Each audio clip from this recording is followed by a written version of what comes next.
Gui, vamos gravar? Pra quê, cara? Tudo vai piorar, o mundo vai pelos ares, o mundo tá no fim. Pra que a gente vai gravar, Matheus? Pra quê? Pra ficar registrado. Para o fim, quando os aliens chegar, vamos dizer, pelo menos tinha algum pessoalzinho ali que tava tentando. Alguma coisa eles estavam tentando. Mas antes de mim tem gente muito mais séria já tentando. E sabe do que adiantou? Nada. Mas a gente vai tentar, porque o nosso trabalho aqui é continuar tentando. Hoje, um de vocês me perguntou sobre desastres e fim do mundo, sobre como encontrar, no meio de tantas notícias catastróficas, esperança para seguir em frente, como é possível, através dos ensinamentos espirituais, apesar de toda a ganância humana, da ignorância humana, da voracidade em destruirmos uns aos outros, às vezes só pela boa vontade de querer provar que a gente tá certo. Tem ironia no boa vontade, tá? Apesar de tudo isso, como é que a gente faz pra seguir em frente rumo a algo que seja luminoso, verdadeiro, bom, justo? Dá pra fazer isso? Bom, eu vou ler a pergunta do nosso amigo. Qual é o nome dele, Matheus? Ela, Carla Baco. Bem-vinda, Carla Baco. Você, tendo seu sobrenome Baco, o deus do vinho, do caos, da desordem, o amigo de Pan, amigo dos faunos, dos elfos, vai descobrir que se a gente não aniquila a nossa esperança e nosso medo, nós seremos eternos escravos e vítimas das nossas próprias delusões, e o que a gente poderia, de fato, fazer para ajudar o mundo e ajudar nós mesmos, se perde em nossas mãos. Vamos lá.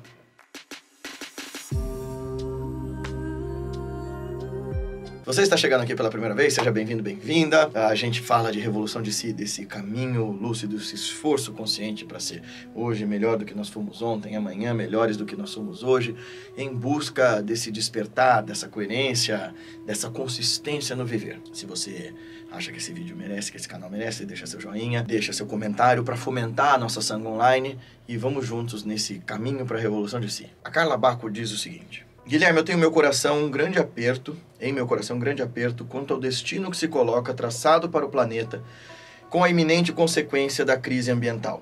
Em algum vídeo você poderia? Sim, este vídeo chegou, Carlinha! Ajudar a clarificar a mente e tranquilizar o coração diante do que está acontecendo? Estou iniciando o meu caminho em busca de autorrealização e, por ora, a certeza da não-dualidade já me é conhecida por convicção intelectual e estudo. Mas a vidya ainda não me foi destruída. Diante disso, eu sei que o caminho é a resposta, mas por influência da realidade que se apresenta em Maya, me questiono de qual ação devo tomar para sair da inércia do fim está próximo e é isso aí, ou tá tudo bem, as coisas vão se resolver porque temos alguma interferência salvadora. Busco por sua orientação de um sábio contemporâneo, obrigado por isso, não sei se eu mereço, mas agradeço, que poderá nos orientar para além das angústias e aflições ilusórias. Primeiro, Carlinha, obrigado pela pergunta. Eu adoro quando um comentário inteligente e bem construído e bem escrito é mandado. Dá gosto de ler, né? Sim. Se esforcem! Aprendam com a cara! Porque o caminho da meditação é para além da competição e da comparação. Mas a Carla é melhor que vocês. Não, brincadeira. Não tem ironia, tá bom? Vamos rir um pouco? Esse é o primeiro passo, viu, Carla? Porque na verdade, a gente não pode fazer nada para mudar o mundo. É verdade que, sem a gente perceber, esse efeito borboleta tão misterioso que nos circunda faz com que, às vezes, pequenas ações de homens e mulheres bem-intencionados mudem para sempre para melhor a história da humanidade e, às vezes, a pessoa errada no lugar errado, tipo um pintor frustrado que tentava ser em Viena um grande artista, mas era muito medíocre pintando, aí ficou um fanático político e virou o maior facínora que a nossa história conheceu até aqui, o Bigodinho. A história é cheia dessas coisas randômicas, mas a gente não tem controle sobre elas. Vamos olhar sob diferentes ângulos de diferentes perspectivas. Porque assim, se a gente por um lado tenta ser daquele tipo espiritualista escapista demais, a gente começa a esperar que, de fato, uma força salvadora, redentora, venha até nós e nos ajude. Honestamente, eu não acredito nelas. Por outro lado, se a gente tenta ser materialista demais, objetivista demais, o que a gente acaba se deparando é com uma parede gigantesca de niilismo que vai dizer pra nós, olha, não tem sentido em nada, certo? Estavam Nietzsche e Camus, faz o teu aí, toca o puteiro se quiser, porque no fim, ao cabo, a vida não tem sentido, a gente é que inventa. Não acho que seja isso também. Existem alternativas meio delirantes, então, ao invés de eu procurar solucionar os problemas do mundo, ou esperar que alguém traga a solução para os problemas do mundo, ou dizer que não tem solução, eu vou querer achar um culpado. É a galera mais esquizotérica possível, que fica aí querendo criar teorias mirabolantes do porquê o ser humano é mau. Afinal de contas, na nossa história, nós fomos escravizados por seres que antecedem a nossa consciência e que apodreceram o nosso DNA, blá, blá, blá, blá, blá, blá. De forma objetiva, essas respostas, por mais que façam sentido como faziam sentido respostas como, sei lá, a Pepsi usa fetos de bebês para adoçar o seu refrigerante, ou, sei lá, os raios no céu são a ira de Deus, de Zeus, ou os cascos de Thor na sua biga. Fez sentido para alguém. Qualquer explicação, qualquer modelo dialético vai fazer sentido para alguém dentro de algum contexto. Então, o que a gente quer é explicação sobre os problemas do mundo. Do ponto de vista iógico, do ponto de vista vedantino, isso não é lá muito relevante. Explicar de onde veio o mal, o grande problema do mal. Claro, que em certa medida tentar analisar que esse mal está também em mim é fundamental para que eu não seja agente, nem vítima e nem escravo involuntário desse mal. Então eu tenho que investigar as raízes da ganância, da raiva, da ignorância, as raízes do medo da morte, as raízes da aversão, as raízes do egocentrismo, da egolatria, do egoísmo em mim, para que eu, colocando essas coisas em xeque, eu comece a desdobrar para mim mesmo, afinal de contas, quem ou o que sou eu? Mas a verdade, Carla e pessoal, é que os budistas, por exemplo, vão olhar para essas situações todas e dizer: relaxa, vai piorar. Os vedantinos vão dizer assim: não importa, está na sua mente. E aí a gente vai ouvir essas perspectivas deles e vai parecer que eles estão sendo professores alienantes, dizendo para nós de uma forma meio escapista: é tudo maia, esquece. E não é isso que nenhum deles está dizendo. Verdade. O Nisargadatta vai ser bem contundente em dizer assim. O Nisargadatta, esse grande mestre vedantino do século XX, vai dizer assim, tudo surge na consciência. Se você realmente emancipar sua consciência, você vai perceber duas coisas. Aqueles que ainda estão presos nesse nível de realidade sempre vão arrumar novos problemas para tumultuar o mundo. E você pode tentar trabalhar sobre eles, mas o fato é, o que você pode fazer é criar um grupo de pessoas mais alerta, mais desperta, mais compassiva e ter um tempo de maior bonança, de maior generosidade, de maior humanidade no mundo, e depois ele passa de novo e vem outro tempo de gente zoada. Isso é uma perspectiva. O budista vai dizer para nós, enquanto você ancorar as suas esperanças na exterioridade, você só vai colher sofrimento. Aliás, os budistas vão dizer mais. Enquanto houver esperança e medo, e os yogis também, haverá sofrimento. Qual é o caminho iógico que nos dá o alento para seguir em frente, a esperança para seguir em frente? É matar a esperança. Como assim, Gui? Isso é Kalabhairava, isso é Mahakala, isso é a forma das deidades furiosas, extirpando de nós, através da compaixão irada, a nossa delusão. Como assim? Me pediram esses dias lá no Instagram e eu falei muito brevemente, vou falar aqui. Existem dois componentes delusórios, existem duas formas de pensamento que a nossa mente se apropria para nos manter atávicos onde a gente sempre esteve. É a esperança e o medo. São os estados naturais da mente, através dos seus pré-condicionamentos em busca de recompensa e de fuga. Então a gente está o tempo todo buscando por prazer e fugindo do desagradável. E aí, por causa disso, a gente se condiciona recalcitrantemente, acredite você em outras vidas ou não, a gente é produto dessa herança genética, se você preferir, que nos diz o tempo todo para você fugir do desagradável, buscar o agradável. E isso vai gerando apegos e repulsas. E esses apegos e essas repulsas vão calcificando essa imagem desse ego em nós. O caminho, então, é extirpar de nós toda forma de esperança e medo. Como assim? Volta para agora. Em outras palavras, vai para aquela máxima da Bhagavad Gita que nos diz: você não tem controle sobre os frutos das suas ações. O que você tem é controle sobre a qualidade e a intenção com a qual você realiza as suas ações. Quão bem você faz o que você faz e por que você faz o que você faz. Quando você mata toda esperança e mata todo medo, o que te sobra é o agora, é a presença absoluta. Ah, Guilherme, mas Jesus falou de esperança, tantos mestres falam de esperança. Então, se você quiser ainda resguardar algum grau dessa esperança, porque mesmo um budista falando isso, ele tem alguma esperança mesmo que nos estágios iniciais de obter, por exemplo, moksha ou nirvana, nibbana e whatever. Ele quer se iluminar. Quando eles falam de matar a esperança, eles estão falando de matar a expectativa vã. Essa expectativa de achar que uma providência divina vai intervir por nós. Verdade seja dita, eu não espero que nenhuma força espiritual faça isso. Se muito, uma força material. Mas aí eu entro num lugar tão delirante quanto a galera que está esperando que Deus venha desfazer as cacas que nós mesmos fizemos. Porque aí o meu lugar de delírio é pensar, por exemplo, naquele filme A Chegada e falar assim, se existe vida inteligente fora da Terra, por favor, vem nos instruir, vem provar para a humanidade que está tudo errado, porque, ó, nosso tempo está acabando. Mas acho mais que é um lance meio interestelar, sabe? Aquele final inteligentíssimo, assim, de tipo, olha... Ó, spoiler aí, hein? Não havia gente de fora se comunicando. Éramos nós, num outro tempo, tentando salvar nós mesmos. É a nossa própria consciência tentando tirar a gente do buraco. Olha, Carla, que os problemas do mundo estão postos de uma forma necessária e urgente, isso é fato. Que esses problemas sejam produto da derradeira ganância, do individualismo e do egocentrismo dos nossos tempos, isso também é fato. Que isso está esgotando a possibilidade da vida mesma na Terra, isso também é fato. Mas também é fato que a gente sempre criou crises de diversas formas e foi muito sábio e inventivo para sair delas. A gente até hoje nunca tinha tornado o nosso planeta inabitável e até onde a gente conhece a história humana, nunca tínhamos tido tanto poder de intervir na natureza como a gente tem agora. Mas, ao mesmo tempo, a gente também nunca teve tanto recurso, tanta tecnologia, tanto acesso a tanta sabedoria produzida. É a primeira vez na história humana que a gente tem ao redor de um clique, o acesso à sabedoria de qualquer filósofo que você quiser, ou de qualquer historiador. Por mais que distorçam a verdade, por mais que a gente tenha esse revisionismo poluindo a mente das pessoas quanto ao processo e o método científico está lá. Então, se a gente tem alguma chance de mudar o nosso modo de viver, apesar da superpopulação, apesar desse capitalismo tardio calcado fundamentalmente no consumismo e no individualismo, a gente tem essa chance agora. Não acho que isso vai vir de fora.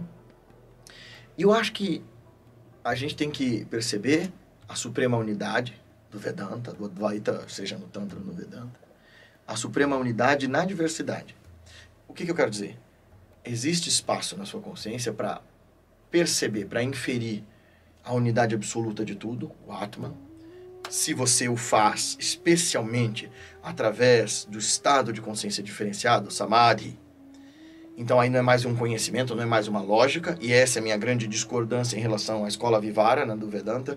Eu acredito que seja uma combinação de prática, de treinamento, para descondicionar e descongestionar a mente, mais o estudo e mais a graça de uma força, aí sim, interviente, mas que é, no fim das contas, sua própria consciência te chamando de volta. Essas três coisas te levam a essa experimentação do absoluto. Mas o que eu quero dizer com isso, para não ficar muito difícil, é, até lá, você consegue abstrair que nós somos todos um, mas na prática você percebe a multiplicidade. Enquanto isso existir, existe um Dharma. Aí vão dizer os mestres todos não dualistas, isso os Vivaranis, e os outros, os Tântricas e os Vala, o pessoal do Vachaspati Mishra, enfim. Todos eles vão dizer que, ainda que você esteja atado na dualidade, é melhor que você seja uma pessoa dhármica do que adhármica.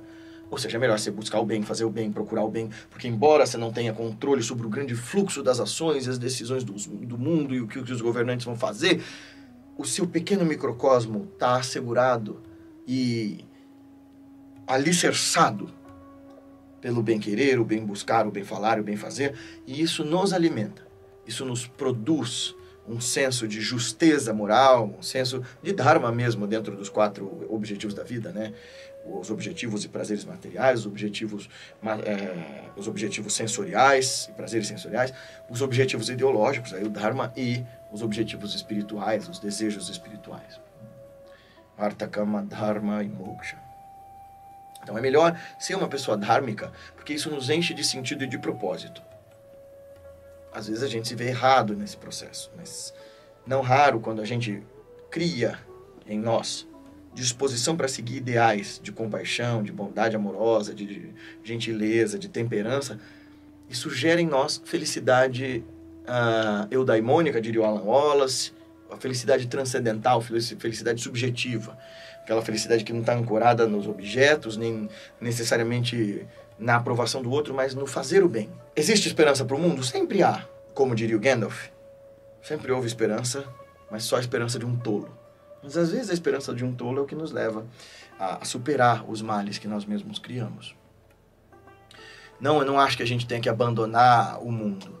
O que eu acho é que se você achar que você sozinha vai mudar o mundo, diria Swami Vivekananda, aqueles que dizem que querem mudar o mundo são megalomaníacos, tornam-se tiranos e ditadores. Mude a si mesma. Na franca intenção de auxiliar, de estender a mão, de remover da dor e do sofrimento, você e o outro. Esse é o voto, esse é o cultivo que a gente faz quando a gente faz prática, né? Então, quando a gente fala de aprender a estabelecer a mente e o coração em Ananda, nesse lugar que aqui dentro está tudo bem, isso não é alienação. É o encontro com o si mesmo, que é fonte eterna dessa vivacidade, desse alerta, dessa prístina percepção das coisas como elas são, e cheias de horror e de beleza, tendo seu valor e sua sacralidade. E eu agindo nessas coisas, eu sou fio na grande tapeçaria. Eu não deixo de ser. O eu, o ser real, ele nunca morre, nem pode ser morto, nem pode se apagar. Mas enquanto eu estou aqui, enquanto eu fui chamado, enquanto a minha consciência toma essa forma, o que me cabe é lutar pelo bem-estar do maior número de seres. Que eu seja a exata medida da transformação que eu quero ver no mundo, é o que o Gandhi diz. Então, quer dizer, eu me encho de Ananda, eu me encho dessa felicidade profunda só para eu ter combustível para trabalhar no mundo. É muito enganoso quem pensa, dentro ou fora das tradições místicas, quem está fora como crítico, que essa obtenção desse estado sublime de meditação é um escapismo. Porque se fosse isso, você não teria os bodhisattvas, né? Os mestres que entendem a oportunidade de se tornar Budas, permanecem para ajudar o ser humano.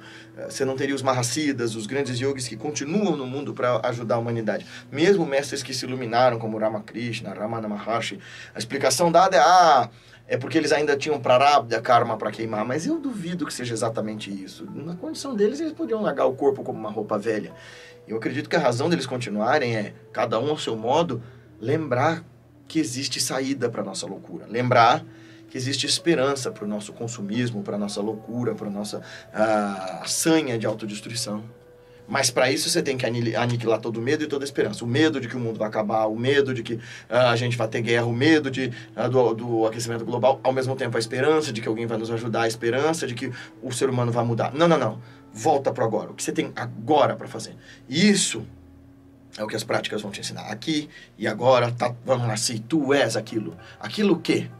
Só o Atman iluminado, bem-aventurado? Não, a inteireza completa do universo. Se o universo está caótico, você também o está e por isso enxerga esse caos. O universo é egoísta, aí também estão as raízes do egoísmo. O universo é violento, olha dentro de si as raízes dessa violência. Seja você o processo de cura do seu microcosmo que transcenda para o cosmos externo. Não de uma forma meramente simbólica, metafórica, fica parecendo papo New Age, mas não...